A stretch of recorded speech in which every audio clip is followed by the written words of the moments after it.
Dalmas Otieno was never your ordinary politician. He was a towering figure, literally and politically. A man whose quiet defiance, sharp intellect, and a calm presence allowed him to survive and thrive through Kenya's most turbulent political transitions. From the iron-fisted era of President Moi to the unpredictable wave of multi-party politics, Dalmas knew how to play the long game.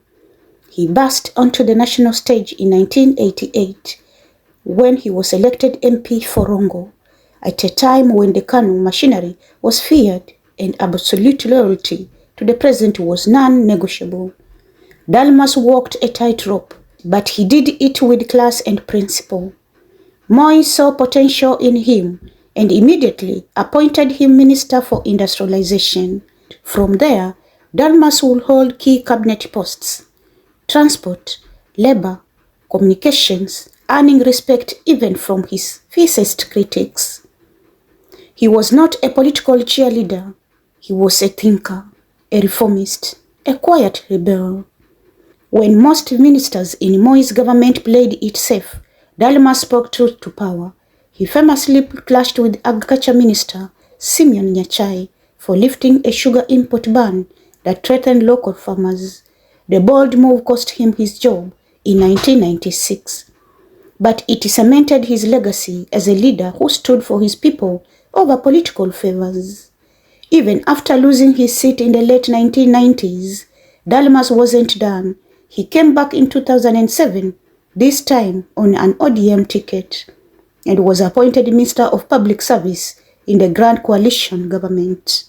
Here, he left an even bigger mark, pushing for civil service reforms, digitations, and founding bodies like the Salaries and Remuneration Commission that still shape Kenya's public sector today.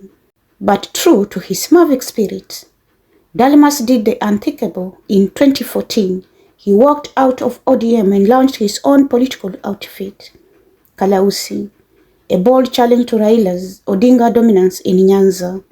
Few dared, Dalmas did. The wheel didn't blow Raila away, but it proved Dalmas was not a man to be boxed into any political corner. He was never afraid to lose. He was afraid to betray what he believed in.